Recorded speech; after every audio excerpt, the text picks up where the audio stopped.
रामेछाप जिल्लाको सुनापति गाउँपालिका अध्यक्ष कपको उपाधि मुगीखोला युवा क्लब मन्थलीले उचालेको छ।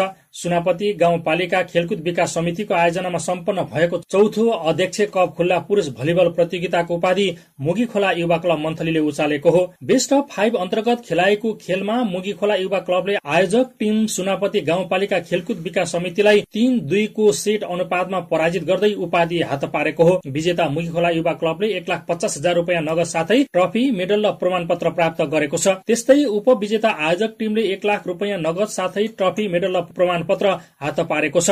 फाइनल खेल अघि तृतीय स्थानका लागि भएको प्रतिस्पर्धामा जीएनईबीएस माकादुमले बेथान युवा समाजलाई पराजित गर्दै तेस्रो स्थान हात पारेको थियो। तेस्रो स्थान हासिल गरेको माकादुमले 50,000 रुपियाँ नगद, ट्रफी, मेडल र प्रमाणपत्र प्राप्त गरेको छ भने चौथो स्थान हासिल गरेका बेथान युवा समाजले 25,000 रुपियाँ नगद साथै ट्रफी, मेडल र प्रमाणपत्र पाएको छ। उक्त प्रतियोगितामा उत्कृष्ट सर्भर जीएनईबीएस का रोशन मगर, बेस्ट सेटर आयोजक टिमका देवेन्द्र परियार, बेस्ट स्पाइकर मुगीखोला युवा क्लबका Sushil Khadka, best blocker Sanuj Chaudhary, best defender आयोजक टिमका राजन दर्लामी घोषित हुनुभयो भने सर्वोत्कृष्ट खेलाडी राष्ट्रिय खेलाडी समेत रहनु भएका मुगीखोला युवा क्लबका दुर्गा बहादुर बन्नुभयो। प्रतियोगिता कार्तिक 9 गते शुरू भई 12 गते सम्पन्न भएको हो। समापन कार्यक्रममा गाउँपालिका अध्यक्ष ठुलोकान्छा तामाङले 4 दिनसम्म सञ्चालन भएको खेलले स्थानीय खेलाडीलाई राष्ट्रिय स्तरका खेलाडीहरूसँग प्रतिस्पर्धा गर्ने अवसर प्रदान गरेको र गाउँपालिकाको आन्तरिक पर्यटन प्रवर्धनमा समेत टेवा पुगेको बताउनुभयो।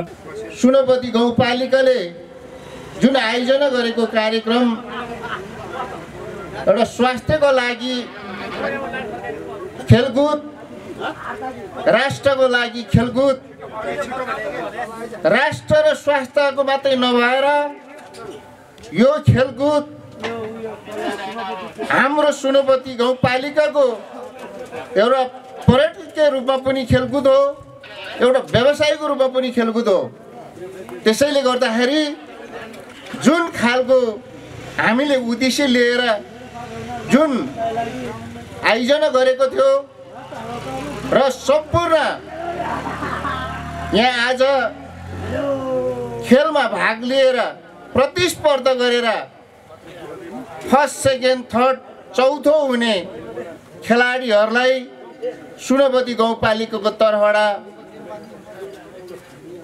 र धन्यवाद र बधाई शुभकामना दिन चाहन्छु। त्यसैगरी जिल्ला समन्वय समिति रामेछापका सदस्य बाबुलाल योन्जनले गाउँपालिका अध्यक्ष कपले स्थानीय खेलकुदको विकासमा सकारात्मक प्रभाव पारेको बताउनुभयो। कार्यक्रमका क्रममा प्रतियोगिता सफल बनाउन सहयोग गर्ने सबैप्रति धन्यवाद व्यक्त गर्दै सुनापति गाउँपालिका खेलकुद विकास समितिका अध्यक्ष सुदीप केसीले यस प्रतियोगिताले सुनापति गाउँपालिकाको खेलकुद क्षेत्रलाई नयाँ उचाइमा पुर्याएको बताउनुभयो। खेल मैदानमा जुन उत्साह, उमङ्ग, प्रतिस्पर्धा र खेल भावना देखियो त्यो साँच्चै प्रेरणादायी रह्यो। यस खेलमा सहभागी खेलाडीहरूले अनुशासन, सङ्घर्ष, समर्पण र अनुशासनको राम्रो भूमिका निर्वाह गर्नुभयो। त्यसैगरी गाउँपालिकाको नाममा उज्यालो बनाइदिनु भएको छ। जित र हार खेलको स्वभाव हो, तर खेलाडीहरूले देखाएको आत्मविश्वास र सहनशीलता नै साँचो विजय हो। आज यो समापन कार्यक्रमको अवसरमा म सबैभन्दा पहिले यस प्रतियोगिताको मूल आयोजक समितिका खेलकुद विकास समितिका सहकर्मी प्रति हृदयदेखि आभार प्रकट गर्न चाहन्छु। तपाईहरूको अथक परिश्रम र योजना र समर्पणले यो प्रतियोगिता सभ्य, भव्य र सफलता बनाउन सक्यौँ। त्यसपछि हाम्रो गाउँपालिका अध्यक्ष, उपाध्यक्षज्यू, वडा अध्यक्षज्यूहरू, प्रशासकीय अधिकृतज्यू, प्रतिनिधिज्यूहरू र कर्मचारी वर्ग सबैले देखाउनु भएको साथ र सहयोगप्रति पनि म कृतज्ञ रहँदै आगामी दिनमा पनि यस प्रकारको सद्भाव कायम रहोस् भन्ने अपेक्षा राख्न चाहन्छु। समापन समारोहमा प्रमुख अतिथि गाउँपालिका अध्यक्ष ठुलोकान्छा तामाङ, उपाध्यक्ष गीता विष्ट, विशेष अतिथि गाउँपालिकाका प्रमुख प्रशासकीय अधिकृत सुरेश कुमार श्रेष्ठ, वडा अध्यक्ष लगायतले विजेता, उपविजेता, तृतीय र सान्तवना भएका टिमका खेलाडीहरूलाई पुरस्कार, ट्रफी, मेडल र प्रमाणपत्र वितरण गर्नु भएको थियो। प्रतियोगितामा रामेछाप सहित विभिन्न जिल्लाका 11 टिमले सहभागिता जनाएका थिए। आयोजक समितिका अनुसार यस पटकका खेलमा राष्ट्रिय स्तरका खेलाडीहरूको समेत सहभागिता रहेको थियो।